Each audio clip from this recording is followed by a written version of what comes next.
तो आ गए आप। शुरू करें फिर। यार आजकल ना सबसे बड़ी प्रॉब्लम तो यही है कि पहले तो हमारे दिमाग में नया फोन लेने की चुल मचती है और बाद में हम खुद ही कंफ्यूज हो जाते हैं कि कौन सा फोन लिया जाए। तो मित्रों, आज हम इस समस्या का निवारण करेंगे और साथ ही ऐसी दमदार टिप्स पेश करेंगे जिससे आपको जीवन भर कभी मोबाइल या स्मार्टफोन लेते समय कभी कोई कंफ्यूज नहीं होगा। फिर चाहे अपनी गर्लफ्रेंड को फोन दिलाओ या अपने पापा को या अपने भाई को, बस इन मेरे टिप्स को हमेशा याद रखना। तो दोस्तों शुरू करते हैं। सबसे पहली टिप ये है कि सिक्योरिटी एंड फीचर्स। वैसे तो आजकल हर फोन में सिक्योरिटी फीचर्स आते हैं, लेकिन फिर भी फोन लेने से पहले देखना चाहिए कि क्या उसमें फिंगरप्रिंट सेंसर है, इरिस सेंसर है या फेस आईडी सेंसर इंस्टॉल्ड है।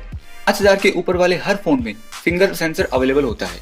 अगर कोई फोन लेने से पहले इन चीजों पर गौर करे तो उसे काफी फायदा होता है। दूसरा सबसे इंपॉर्टेंट फैक्टर ये है दोस्तों, स्क्रीन साइज। आजकल हर मोबाइल कंपनी 90 हर्ट्ज या 120 हर्ट्ज की स्क्रीन अपने मोबाइल फोन में यूज कर रही है। जितनी ज्यादा हर्ट रेट की स्क्रीन हाई होगी उतनी ही बेहतरीन होगी और उतनी ही अच्छी रिफ्रेश रेट होगी।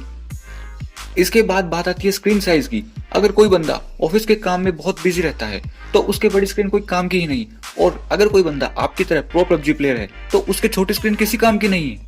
स्क्रीन का जितना ज्यादा रेजोल्यूशन होगा उसमें उतने ही अच्छे गेम्स, फोटो, वीडियो प्ले होंगे। डिस्प्ले क्वालिटी हम 3 पार्ट्स में डिवाइड कर सकते हैं, HD, फुल HD और QHD। सबसे बढ़िया डिस्प्ले QHD होती है। साथ ही बड़ी डिस्प्ले के कुछ डिसएडवांटेज भी हैं, जैसे कि हाथ में पकड़ने में प्रॉब्लम, चैट और सर्फिंग करने में प्रॉब्लम हो सकती है और ज्यादा बैटरी कंजप्शन।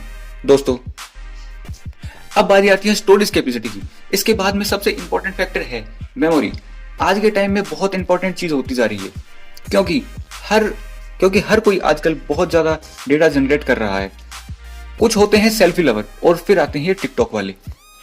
भाई सबके अपने अपने शौक होते हैं। वैसे आजकल एप्स भी बहुत हैवी होते हैं, जैसे L49 या PUBG।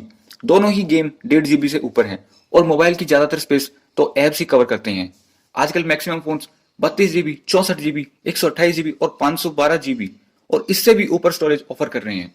अब ऐसे में आपको डिसाइड करना है कि आप किस पर्पज के लिए फोन लेंगे, गेमिंग के लिए या नॉर्मल वर्क के लिए, क्योंकि नॉर्मल वर्क के लिए ज्यादा स्टोरेज स्पेस की जरूरत नहीं पड़ेगी। इसके बाद बारी आती है कैमरा की। तो भाई आजकल स्मार्टफोन कंपनीज कैमरा को इतना बड़ा चढ़ाकर पेश कर रही हैं, बस पूछो मत, मतलब हद ही कर रखी है दोस्तों। 108 मेगापिक्सल तक के फोन ऑफर कर रही है स्मार्टफोन। अब यार ये हद कर रहे हैं। इससे अच्छा तो DSLR फोटो लेता है, जबकि वो तो मैक्सिमम 18 मेगापिक्सल का ही होता है। दोस्तों याद रखना, 12 मेगापिक्सल कैमरा भी 64 मेगापिक्सल कैमरा से अच्छी फोटो ले सकता है। अगर आपको अच्छा कैमरा वाला फोन लेना है तो आपको कम से कम इन चीजों का ध्यान जरूर रखना होगा। Aperture, auto focus, ISO level, pixel size, इन फैक्टर्स को हमेशा चेक करना चाहिए। अपर्चर f1.9 से कम ही होना चाहिए। कभी भी ज्यादा मेगापिक्सल देकर फोन नहीं लेना चाहिए। इसके बाद बारी आती है बैटरी की। तो दोस्तों बैटरी की परफॉर्मेंस हमेशा प्रोसेसर पर डिपेंड करती है।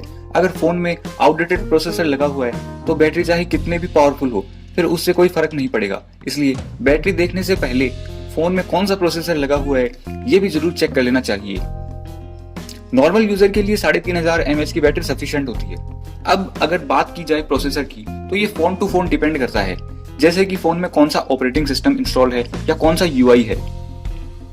अगर कोई बंदा बहुत सारी टास्क एक साथ करता है, गेम, फोटो और वीडियो एडिटिंग, और साथ ही स्क्रीन स्प्लिट करके मल्टीटास्किंग करता है,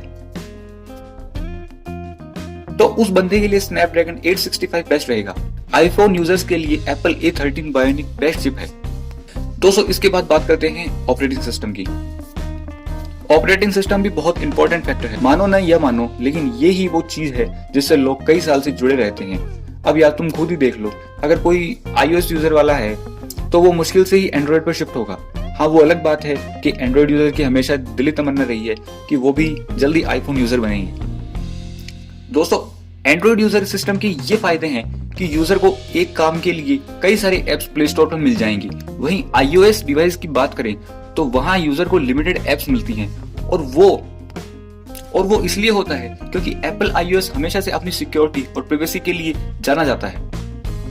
वैसे तो मार्केट में और कई ऑपरेटिंग सिस्टम अवेलेबल हैं, जैसे कि विंडोज, सिम्बियन, और अब तो हुआई ने अपना नया हार्मोनी ऑपरेटिंग सिस्टम लॉन्च कर दिया है। मित्रों कमेंट करके जरूर बताना कि आप कौन सा ऑपरेटिंग सिस्टम यूज कर रहे हो या फ्यूचर में आप कौन सा ऑपरेटिंग सिस्टम यूज करना पसंद करोगे। दोस्तों, मोदी जी की बात जरूर याद रखना, 2 गज की दूरी बहुत है जरूरी। कोरोना से बचना है और देश को बचाना है। दोस्तों, वीडियो अच्छी लगे तो बस लाइक कर देना।